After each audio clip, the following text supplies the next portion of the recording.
जय गुरुदेव। प्रश्न: दीर्घ स्वप्न के समान असत होने पर भी यह जागृत का जगत क्रूर, बेताल तथा पिशाच की तरह ही कष्ट देता है। इस रोग की चिकित्सा कैसे की जाए? यह भयंकर विसूचिका कैसे शांत हो? उत्तर: इस संसार रूपी स्वप्न का कारण क्या है? बिना कारण के तो कोई कार्य होता ही नहीं। कारण जान लेने पर उसके निवारण से कार्य का निवारण भी सहज संभव है। अतः इसके कारण के बारे में भली भांति विचार करो और उसी का निवारण करो। स्वप्न की उपलब्धि का कारण चित्त है, अतः स्वप्न जगत चित्त रूप ही है। इसी प्रकार आदि अंत रहित और असार जागृत जगत रूपी यह दीर्घ स्वप्न भी चित्त रूप ही है। इस निश्चय से तो जगत रूपी महारोग की पूर्व कथित चिकित्सा स्वतः सिद्ध है, अर्थात चित्त का शोधन ही इसकी चिकित्सा है। पहले ही बताया जा चुका है कि चैत्य दृश्य की ओर उन्मुख तथा आकृष्ट हुआ चेतन ही चित्त है। ज्ञेय दृश्य विषयों को त्याग देने पर यही चित्त चिदात्मा की अभिन्न रूप चित्ती शक्ति है। इस दृष्टि से चित्त स्वयं महान चैतन्य घन ही है। वही स्वप्न में भी और जागृत में भी जगत के रूप में स्थित होता है। इससे सिद्ध हुआ कि स्वप्न, जागृत, जगत आदि कुछ भी चिन्मय परब्रह्म परमात्मा से अलग नहीं है। आदि काल से ही जगत तो कभी उत्पन्न ही नहीं हुआ।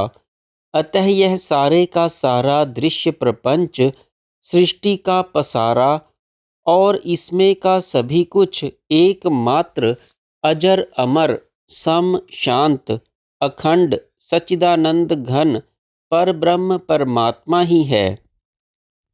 अज्ञान, भ्रांति, माया, अविद्या, अविचार या स्वरूप विस्मृति के कारण ही दृष्टापन, कर्ता, भोक्तापन, जन्म मरण, बंधन मुक्ति, मैं, यह वह, सृष्टि आदि सारे भ्रम जीवात्मा को परम पद रूप पर ब्रह्म में ही भासते हैं। पहली विचार दृष्टि विद्वान विचारकों की है, जो रस के भी रस और सार के भी सार को विचार मंथन द्वारा निकालने में सक्षम हैं। दूसरी ज्ञान दृष्टि तत्वज्ञ जीवन मुक्त महात्माओं की है, जो शास्त्र श्रवण, मनन, निध्यासन के परिपाक में परिनिष्ठित अर्थ रूप तत्व और चिन्मयी हैं। इन्हीं दोनों दृष्टियों का अवलंबन करके तब तक विचार करना आवश्यक है, जब तक कि यह सुदृढ़ बोध प्राप्त न हो जाए कि जितनी भी दृष्टियां और दृष्टाओं के दृष्टापन अर्थात समस्त द्वैत हैं, वे सभी त्रिकाल में भी नहीं हैं। यह सारा सृष्टि प्रपंच असत, शून्य, भ्रमपूर्ण प्रतीति मात्र है। वस्तुतः ना जगत, ना सृष्टि प्रपंच है, ना शून्यत्व है और ना भ्रम ही है। नित्य निरंतर सर्वत्र एकमात्र परमानंद स्वरूप पर ब्रह्म परमात्मा ही अपनी महिमा में विराजमान है। तात्पर्य यह है कि शास्त्रीय विचार मंथन और साधन से प्राप्त साक्षात्कार संबंधी अनुभव, इन दोनों का पर्यवसान द्वैत के पूर्णतया निराकरण और अद्वैत रूप पर ब्रह्म में पूर्ण प्रतिष्ठित में ही होना चाहिए। एकमात्र परमात्मा के ही सर्वत्र सब रूपों में प्रतिष्ठित होने तक दोनों चलते रहने चाहिए। ज्ञान होने के उपरांत अनुभव हो जाता है कि दृश्य की उत्पत्ति संभव नहीं है, और दृश्य नहीं है तो दृष्टापन भी नहीं है।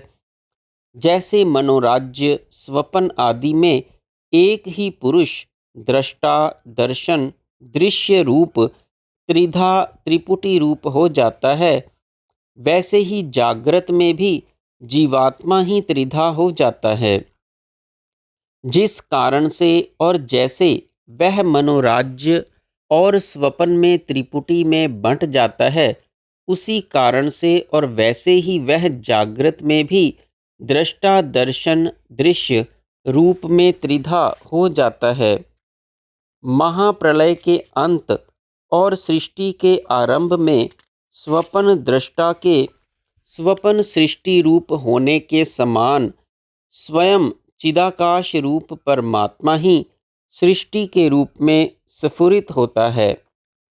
आकाश और शून्यता, जल और लहर, अग्नि और ताप के समान परब्रह्म परमात्मा और सृष्टि के भेद की कल्पना भी भ्रांति एवं अज्ञान मात्र ही है।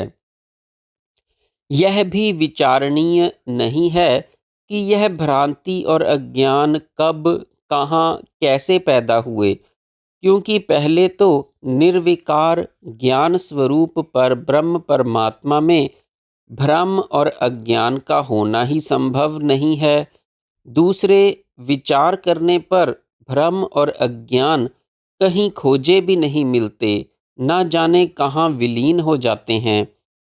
तब ऐसे मिथ्या, असत्तात्मक, अप्राप्य और अनुपलब्ध वस्तु के विचार में बुद्धि खपाना व्यर्थ है। और तीसरे, इस अज्ञान और भ्रम का अनुभव तथा ज्ञान भी तो स्वयं ब्रह्म रूप ही है, क्योंकि सर्वाधिष्ठान ब्रह्म अन्य सभी की तरह इनका भी प्रकाशक और आधार है। ये सब भी उसी में और उसी से भासते हैं। अनुभव पूर्ण सुदृढ़ अटल ज्ञान होने तक साधक को निर्विकल्प होकर पाषाण की भांति एकमात्र परमात्मा में ही स्थित रहना चाहिए। निरतिशय आनंद से परिपूर्ण ब्रह्म में यह सब परिपूर्ण ब्रह्म ही विराजमान है। वही अहम पदवाच्य है।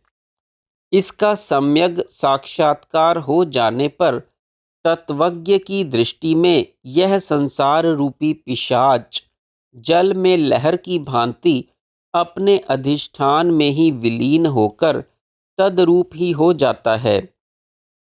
ऐसा तत्वज्ञ यदि जड़ की भांति व्यवहार में ही लगा हो तो भी उसकी भेद बुद्धि विगलित हुई ब्रह्म रूप ही रहती है। व्यवहार, कार्य अथवा समाधि ध्यान से विरत होने पर वह जैसे का तैसा एक ही एक रहता है।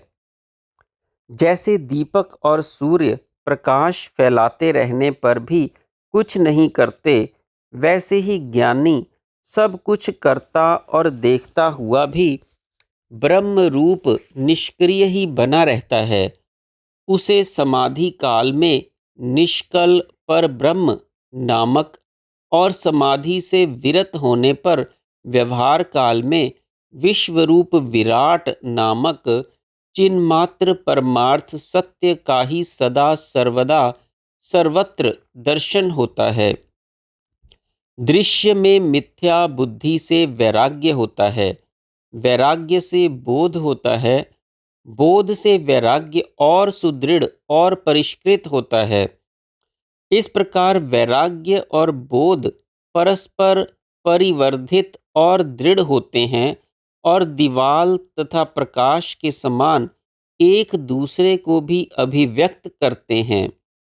वैराग्य के बिना ज्ञान तथा विद्वता भी मूर्खता ही है।